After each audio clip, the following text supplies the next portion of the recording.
This episode weaponized truth. Propaganda, misinformation, and AI deepfakes from the Machiavellian World Series is brought to you by Viscard Studio. I want to start today by taking you back in time. And I don't mean, back to the frantic days of the 2016 election or even the Cold War. Okay. We are going way, way back. We're going to 44 BC. The Ides of March have just passed. Julius Caesar is dead, bleeding out on the Senate floor, and the Roman Republic is in absolute freefall. It's a complete power vacuum. You've got chaos in the streets, alliances are just shattering, and right in the middle of this mess, two titans are circling each other. Right. You have Mark Antony, who's the seasoned general, the man who is Caesar's right hand. He's arguably the one who should have been the successor. And then you have this kid. Basically, yeah. Octavian, this young, kind of frail 18-year-old heir who, would eventually become the Emperor Augustus. And usually when we picture this conflict, when we think of ancient civil wars, we picture legions. We think of swords, shields, dusty plains, ships crashing into each other. Military strategy. Yeah. Exactly, military strategy. But looking at the research for this deep dive, something else really stood out to me. Octavian didn't just win with soldiers. He won with something that looks suspiciously like a modern disinformation campaign. It's startling how similar it is to what we see today, isn't it? Octavian figured something out that Antony didn't.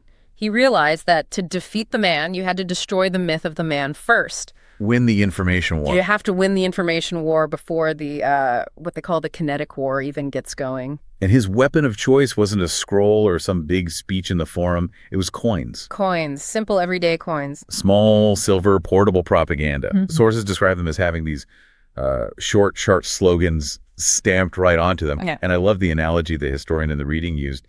He compared these coins to archaic tweets. It's a perfect comparison if you really think about the constraints. A coin is incredibly low bandwidth. Right. You only have a tiny amount of space for some text and maybe an image. You can't write a manifesto on a denarius. But it is unbelievably high reach. I mean, these coins pass through thousands of hand soldiers, merchants, slaves, travelers. Everybody handled them. They were the mass media of the ancient world. So Octavian is essentially flooding the feed. And the narrative he's spinning, it wasn't subtle, was it? He didn't paint Antony as just a political rival with a different tax policy or something. Not at all. That wouldn't have been nearly effective enough. He went straight for the character assassination. He painted Antony as a philanderer, a womanizer, a drunk. The classics. The classics. And the most damning narrative of all was that Antony had lost his Roman soul. Octavian claimed Antony was totally under the spell of Cleopatra, that he'd become other, a traitor to Roman values who had, gone native in Egypt. Which is a classic identity attack. It's so effective. You don't argue the policy. You attack the person's very belonging to the tribe. You make them incompatible with us. And the result is, it's history. Yeah. Octavian won that narrative war long before the fleets ever met at Actium. He really did. By the time the actual fighting started, Antony was already defeated in the minds of the Roman people. He wasn't a Roman general anymore. He was a foreign threat. And that is exactly why we are here today. We often talk about fake news or disinformation like it's this brand new, terrifying monster that crawled out of a Facebook algorithm 5 years ago. Right, like it's a new invention. But if Octavian was doing it with silver coins 2,000 years ago, it suggests this isn't a tech problem. It's a human problem. The impulse to deceive is ancient. It's fundamental to how we compete for power. But, and this is the key thing, while the human psychology hasn't changed, we still fear the other, we still love a good scandal, the machinery has changed completely. And that's what we're diving into today. Exactly. We're looking at the history, the evolution, and the industrialization of propaganda. It is a massive topic. We have a stack of reports here ranging from Cold War intelligence dossier to modern studies on the psychology of algorithms. Yeah. Our mission is to trace that line. How did we get from those Roman coins to AI-generated deepfakes of world leaders surrendering? And maybe more importantly, to understand why our brains are so incredibly susceptible to it. Why do we click? Why do we share? Why, even when we kind of know better, do we still fall for it? Right. And I want to throw a term out there that popped up early in the reading, weaponized truth. Because I think most people assume this deep dive is just going to be about lies, but it's not, is it? No. And that's probably the most dangerous misconception. The most effective propaganda, the really damaging stuff, often uses the truth, or at least half-truths, things stripped of their context, to cause harm. So we're going to look at how state actors, from the Soviet Union to modern troll farms, use information not just to persuade, but to destabilize. Yes, and we'll cover a lot of ground. We'll get into the psychology of why we believe, the fire hose of falsehood strategy, and eventually the really thorny dilemma of how a democracy fights back without becoming a censor itself. It's arguably the defining challenge of our modern information environment.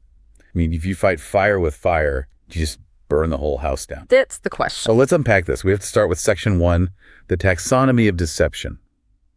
We tend to throw around these words, fake news, propaganda, lies interchangeably. I do it all the time. We all do. But the researchers and our sources are very, very specific about the definition. Precision matters here. It does. If we can't name the problem accurately, we have no chance of fixing it. The researchers generally break this down into 3 distinct categories. You have disinformation, misinformation, and malinformation. Okay, let's distinguish them. Disinformation. That seems to be the heavy hitter in the reports. Disinformation is the weaponized term. The definition here is false information that is spread intentionally to deceive. The key ingredient, the thing that makes it disinformation, is intent. Intent. This is when a state actor creates a fake news story or a troll farm invents a rumor about a candidate. The creator knows it's a lie. They drafted it knowing it was false, but they want you to believe it. So, Octavian stamping Antony's a drunk on a coin when he knows for a fact Antony is currently sober and reviewing supply lines. That's pure disinformation. Precisely. It is a calculated lie designed to achieve a strategic goal. Okay, so contrast that with misinformation. Misinformation is the accidental term. It's incorrect information, but it's spread without malice. Think of your aunt posting the wrong date for a family reunion on Facebook. Right. Or someone sharing a breaking news story they don't realize is actually from 2 years ago. They aren't trying to trick you. They are just wrong. They genuinely believe they are helping or informing people. But the outcome can be exactly the same, right? The bad info still spreads. The family shows up on the wrong day. The public gets angry about a news story that's totally irrelevant to today. The outcome is often identical, which is why it's so incredibly hard to police. And this is a crucial dynamic. Disinformation often becomes misinformation. How so? A spy agency plants a lie. That's the disinformation. But then regular, well-meaning people believe it and share it with their friends. At that point, it transforms into misinformation. The people sharing it aren't bad actors. They're just misled. They're victims, in a way. I see. Then there's the third one, which I found the most insidious, and frankly, the one I hadn't really thought of as propaganda before, malinformation. Malinformation is where it gets really tricky and where the ethical lines get very, very blurry. This is when authentic information is used to cause harm. Authentic information, so it's true. It is technically true. Think of leaked private emails or intimate photos or a specific embarrassing detail about someone's past. The information is factually correct, but it's released strategically to discredit or damage a reputation. So this is the October surprise in an election, or revenge porn.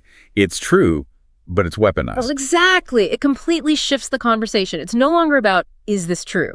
The question becomes, why am I seeing this now and who wants me to see it?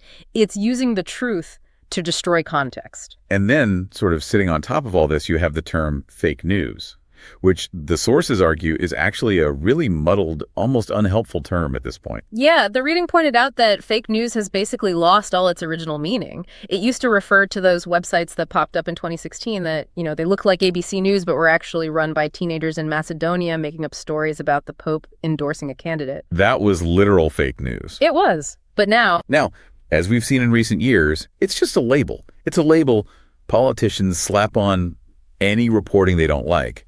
That's fake news has become a reflex, a way to shut down criticism regardless of the facts. it's a thought-terminating cliche, a conversation ender. If I can just call it fake, I don't have to engage with the argument. So we have the categories, but the deeper question is, why does it work? Why are we as a species so easy to hack? I mean, we like to think we are these rational creatures, but I was reading about the curiosity gap in the psychological section of the deep dive and realized I fall for this every single day. Oh, absolutely. This is a concept that was mastered by the viral giant sites like Upworthy and BuzzFeed. Humans have a primal need to know. We absolutely hate feeling deprived of information. Right. So when you see a headline like, "You won't believe what happened next," or "The one trick doctors hate," it creates a very specific kind of tension in your brain. It's a cognitive itch. And the only way to scratch it is to click. The only way. And once you click, you are in their ecosystem. But it goes so much deeper than just curiosity. The work of Roger Corvin, which was cited, highlights the need to be liked. What social angle? We are social animals. We share things not just to inform other people, but to signal who we are. It's tribal. Yeah. If I share a story that confirms my group's worldview, whether that's political or about a sports team or a social movement, I get likes. I get validation. I'm a good member of the tribe. Precisely. We are trading information for social capital. And that leads directly to what the psychologist Stanley Milgram called the agentic shift. This is terrifying when you apply it to social media. Terrifying how? Milgram found that when people enter an authority system or a strong ideological tribe, they stop viewing themselves as acting on their own purposes. They become agents for the group. They cede their individual judgment to the collective. So I'm not just a guy retweeting a meme because I think it's funny.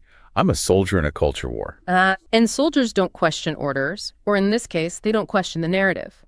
This ties directly, one-to-one, into confirmation bias. We don't look for facts. We look for validation of what we already believe. They want to be proven right. Desperately. If a piece of disinformation makes us feel good about our side and bad about the other side, our critical defenses just drop to zero. We're wide open to it. It's like we want to be lied to, as long as it's the right lie, as long as it makes us feel superior or vindicated. In a sense, yes, we prioritize belonging over truth. And that fundamental vulnerability has been industrialized over the last century. We moved from the artisan, handcrafted propaganda of Octavian's coins to the mass production of the 20th century. Which brings us right to section 2, the industrialization of influence. And we have to talk about Jacques Ellul. He's a French philosopher. And his take on propaganda really surprised me.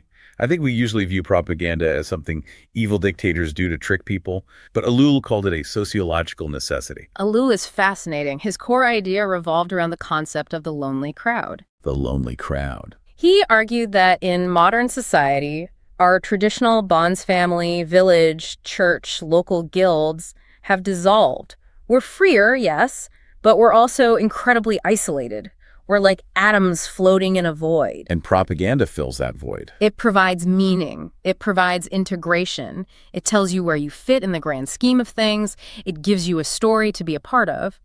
And here is Ellul's great paradox, which I think is one of the most important takeaways from this entire deep dive. Okay. He argued that intellectuals, educated people are actually more vulnerable to propaganda than the uneducated. That seems completely counterintuitive. You think education makes you smarter, more skeptical, better at spotting a lie. You would think. But Ellul's argument is that intellectuals feel a social pressure to have an opinion on everything.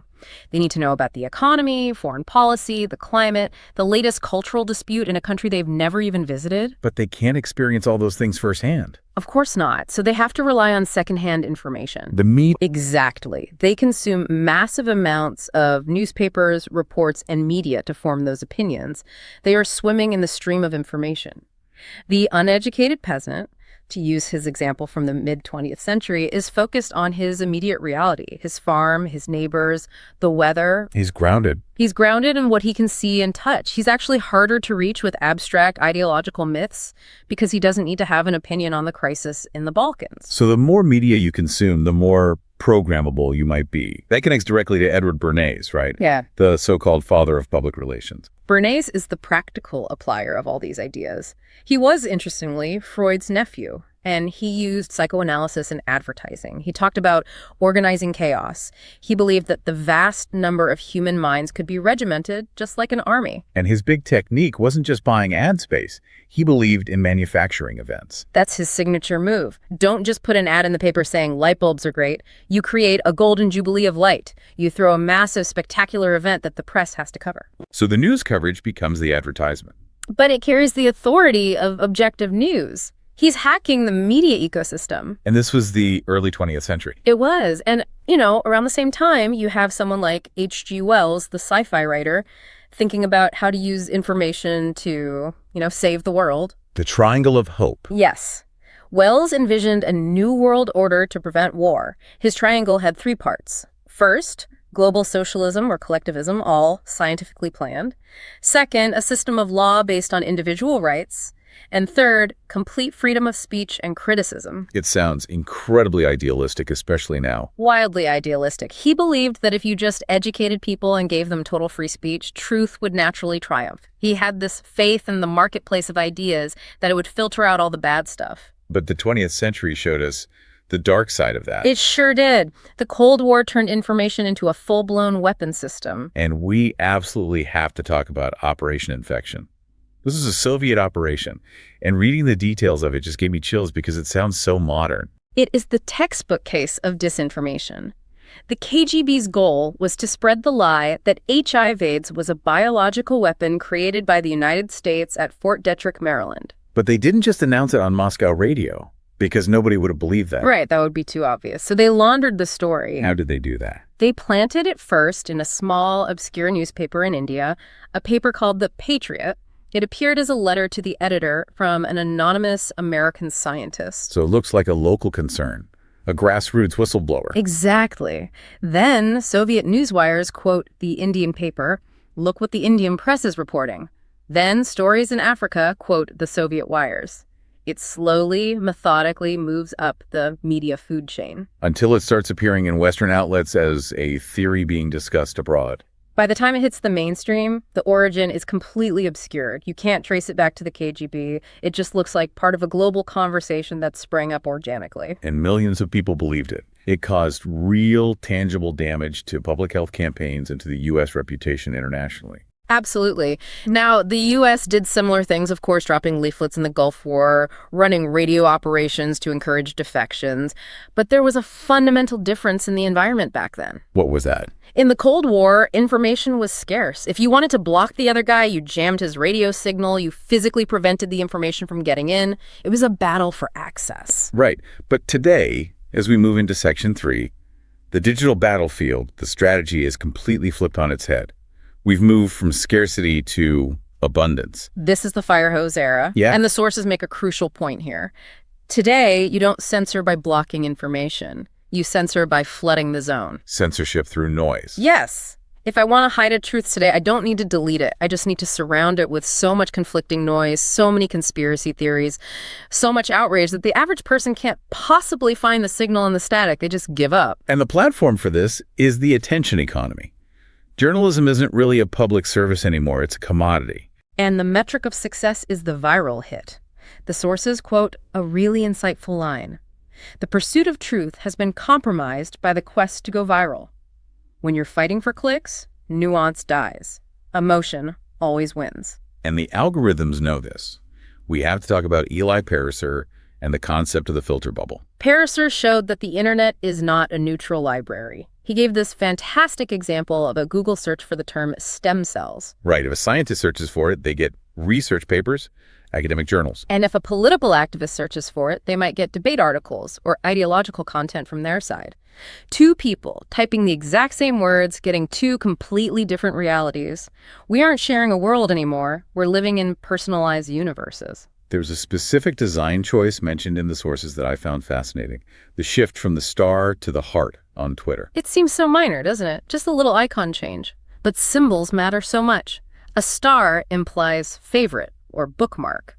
It's a utility function. It's cerebral. It's a tool. It's a tool. A heart implies emotion. It implies love, endorsement. It changed the interaction from, this is interesting, to, I feel this. Exactly. It pushed the entire platform further toward emotional engagement. And emotional engagement is exactly what modern propaganda is designed to exploit. This brings us to Russia's modern strategy, the fire hose of falsehood. This is a distinct shift from the Soviet days, isn't it? It is a massive shift. The Soviets tried to convince you of a specific truth. Communism is better than capitalism. The modern Russian model, exemplified by outlets like RT and Sputnik, doesn't necessarily care if you believe their version of events. Their slogan is literally, question more. Which sounds noble, doesn't it? And sounds like critical thinking. But the goal is to make you question everything, to doubt objective reality itself. If they can convince you that the BBC, the New York Times, and your own government are all lying all the time, then the truth becomes subjective. And if nothing is true, everything is permitted. It creates a post-truth environment where facts don't matter, only narratives. And in that chaos, they can advance their own narrative without much resistance. And they use the Internet Research Agency the infamous troll farms, to do this on the ground level. The IRA is industrial-scale trolling. They created thousands of fake personas accounts like Tennessee GOP or Blacktivist. Wait, they were running accounts on both sides of the political spectrum? Yes, this is crucial to understand. They would organize a protest and a counter-protest at the same time and in the same place. The goal wasn't to help the GOP or to help the activists. The goal was the conflict itself. They wanted to stoke tensions, to make Americans hate each other more. There was the Lisa case in Germany mentioned in the text. That was a chilling example of just how fast they can mobilize people. A completely fake story circulated about a Russian-German girl named Lisa being kidnapped by refugees. The police debunked it almost immediately. But it didn't matter. It didn't matter. The Russian media ecosystem amplified it so aggressively that it mobilized neo-Nazi protests and massive anti-immigrant sentiment across Germany before the truth could even put its shoes on. And the White Helmets in Syria. A humanitarian group that rescues civilians from rubble after airstrikes. The Russian disinformation machine systematically, for years, framed them as terrorists and actors faking the attacks. Right. To justify their bombing campaigns. It shows how these digital narratives have real-world body counts. This isn't a game. Now, if Russia is the agent of chaos, the sources paint a very, very different picture of China. This is Section 4, the dragon in the room. It's a fascinating contrast. While Russia, as you said, seeks disruption, China traditionally seeks control and consensus. Their primary goal is regime stability. They want to preserve the party's power above all else. They have this three warfares doctrine. Right. Public opinion warfare, psychological warfare, and legal warfare. It's a comprehensive, holistic approach to information control. And they have the 50-cent party. I always thought this was just bots, automated accounts, but the sources say it's more complex than that. It is. It's a massive army of commenters. Some are government employees doing it as part of their job. Some are paid per post, which is where the name 50-cent army comes from. But their strategy is unique. They don't typically argue with critics in the comment section. Why not? I would think that's the first thing you do. Because arguing draws attention to the criticism, it creates a debate. And they don't want a debate. So what do? Instead, they engage in what the researchers call cheerleading. If there is bad news or a protest, they flood the internet with positive, patriotic stories. Look at our beautiful mountains. Look at this incredible economic achievement. Look at this cute panda. Distraction is censorship. They dilute the negative information with a flood of positive noise. Exactly. But the sources note that this is starting to change, especially around the Hong Kong protests. That seemed to be a major turning point. It absolutely was.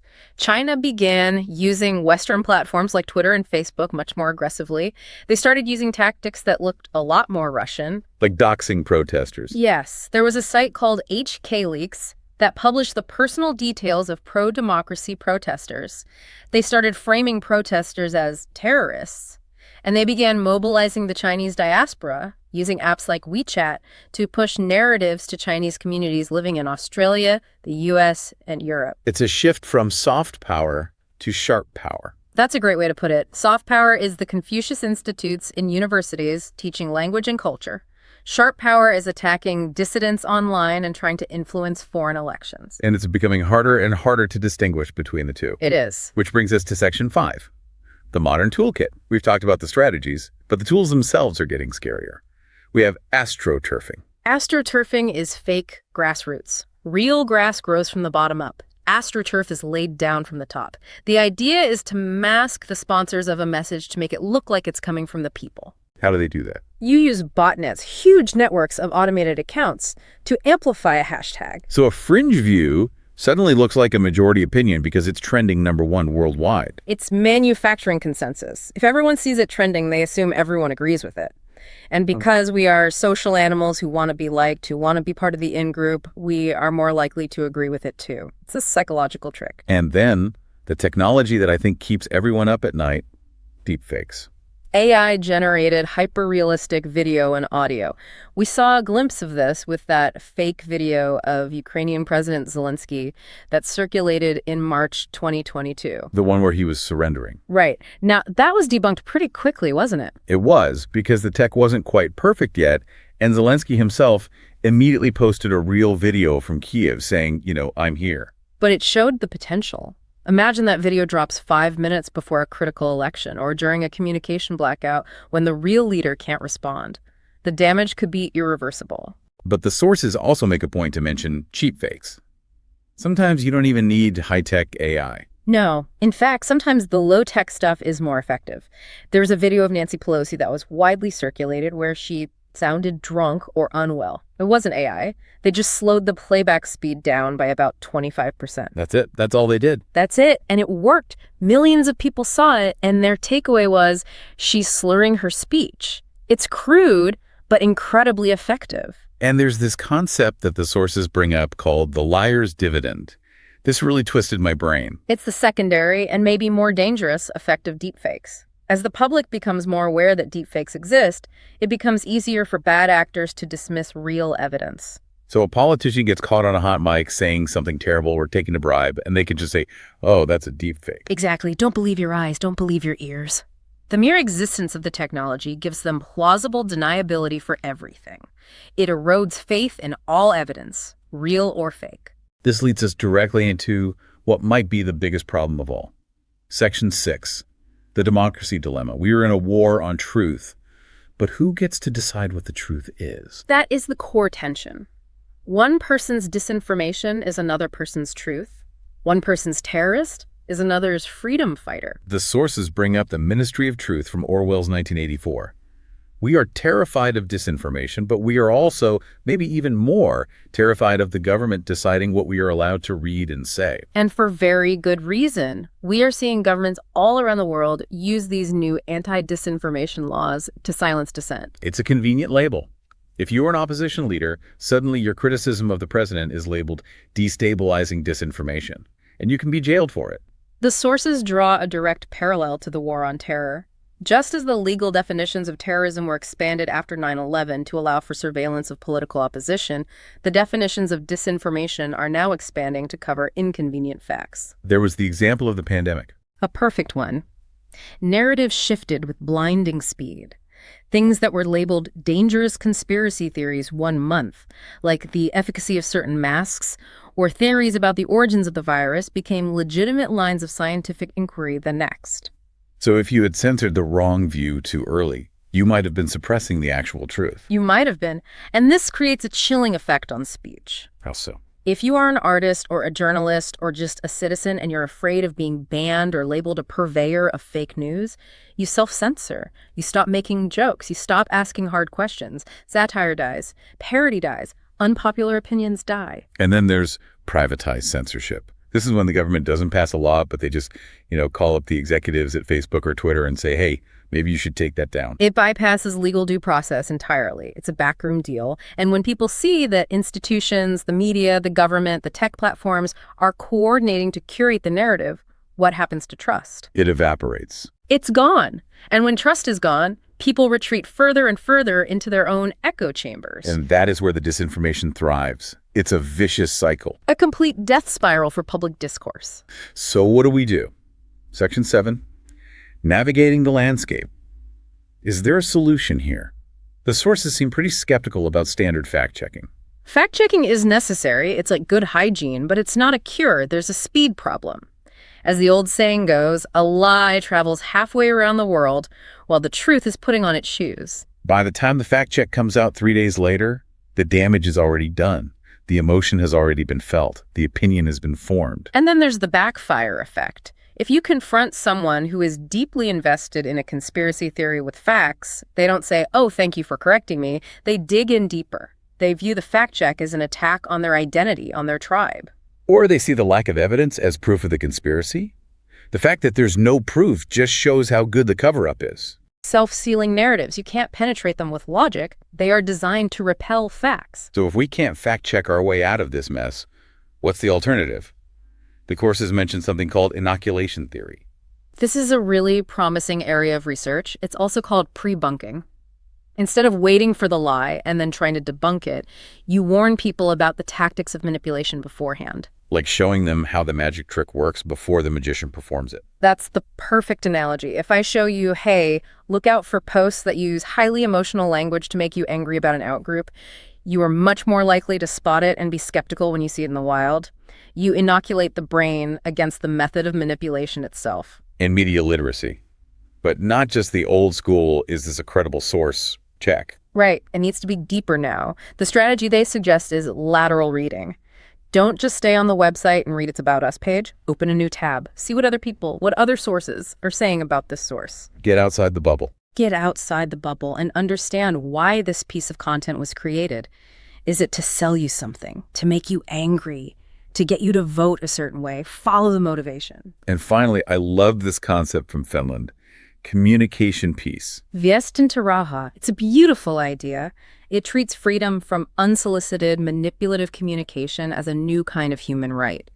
Just as you have a right to physical safety, you should have a right to cognitive safety from industrial-scale harassment and lying. It's a complete reframing of the digital space. Yeah. Instead of a free-for-all, it's a space where we respect the peace and the attention of the user. It is aspirational for sure, but it's a conversation we desperately need to have. We have environmental protection for the physical world. Maybe we need a kind of cognitive environmentalism for the information world. We have covered so much ground, from Roman coins to Russian trolls to the future of AI.